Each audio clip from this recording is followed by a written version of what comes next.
विभाजन हुआ, 75 साल में 9 राज्यों में खत्म हो गए, इतनी भी ये भी खबर नहीं है।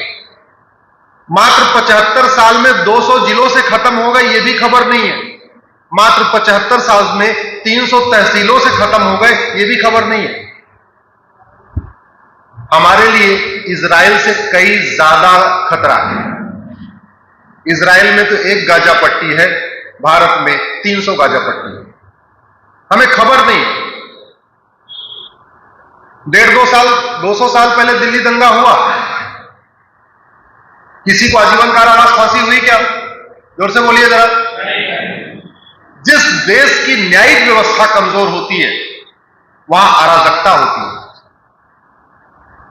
जिस देश की न्यायिक व्यवस्था, कानून घटिया हो, न्यायिक व्यवस्था घटिया हो, वहां पे अराजकता ही होती है।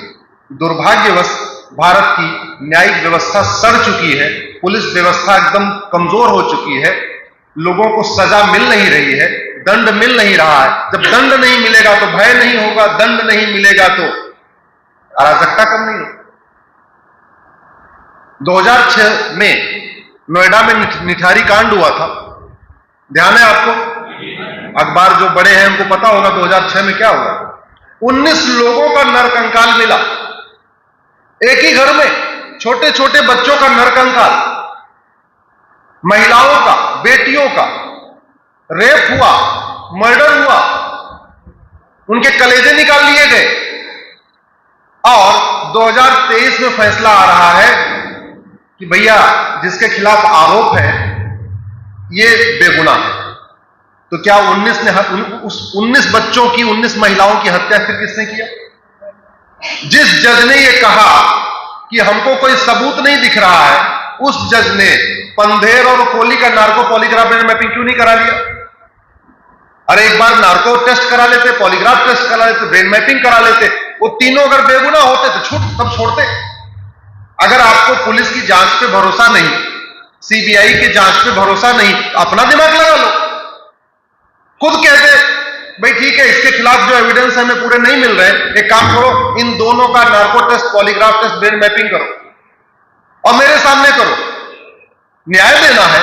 19 महिलाओं की हत्या हुई है, 19 बच्चियों की हत्या हुई है, जघन्य हत्या हुई है, उनके अंग के टुकड़े टुकड़े काटे गए हैं, और आप कह रहे हो कोई सबूत नहीं मिल रहा।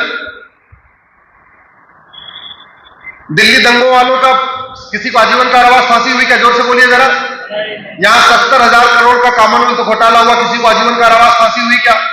1,76,000 करोड़ का 2G घोटाला हुआ, किसी को आजीवन कारावास फांसी हुई क्या? 1,86,000 करोड़ का कोयला घोटाला हुआ, किसी को आजीवन कारावास फांसी हुई क्या? जयपुर में कन्हैया तेली की जघन्य हत्या हुई, सामने सामने कपड़ा सिलवाने के नाम पे है, गला काट दिया, किसी को आजीवन कारावास फांसी हुई क्या? लोग धमकी देते रहते हैं, मैं ये कर दूंगा, सनातन धर्म को खत्म कर दूंगा, किसी को आजीवन कारावास फांसी हुई क्या? भारत की न्यायिक व्यवस्था सड़ चुकी है, पूरी जिम्मेदारी के साथ कह रहा हूं। और चूंकि दंड नहीं मिल रहा है, एक तो कानून भी कमजोर है, ऊपर से व्यवस्था सड़ गई। बड़े बड़े वकील कर लेते हैं, और वो वकील जब चाहते हैं 100-100, 200 तारीख लेते रहते हैं, और जज साहब तारीख पे तारीख देते रहते हैं। इस देश की आधी समस्या खत्म हो जाए अगर जस्टिस विद इन ईयर लागू हो जाए। 1 साल के अंदर मुकदमों का फैसला होना शुरू हो जाए तो मैं गारंटी के साथ कहता हूं आधी समस्याओं का समाधान हो जाए। गरीब आदमी की जमीन पे कब्जा होता है, उसको 30-40 साल मुकदमा लड़ना पड़ता है, फिर उसकी जमीन मिलती है, तो उसको न्याय कहां मिला? 30 साल जो उसने पूरा टाइम खराब किया, 30 साल वो टेंशन में रहा, पूरा परिवार टेंशन में रहा, उसको न्याय थोड़ी मिला। अरे किसी ने कब्जा किया, कब्जा खाली कर दी। और अंग्रेजों ने जब कानून बनाया तो उन्होंने ऐसी व्यवस्था बनाई थी, क्योंकि जज भी उनके, वकील भी उनके, सब कुछ उन्हीं के थे। उन्होंने ऐसी व्यवस्था बनाई कि जज जिसको चाहे सजा दे, जिसको चाहे न दे, और सजा दे तो भी ठीक, छोड़ दे तो भी ठीक, उसकी कोई अकाउंटेबिलिटी नहीं। अगर ये कानून अच्छे होते तो जब तक यहां अंग्रेज थे, पीड़ित कौन था? जोर से बोलिए। भारतीय। टॉर्चर करने वाले कौन थे? अंग्रेज। किसी अंग्रेज को सजा हुई क्या? जोर से बोलिए जरा।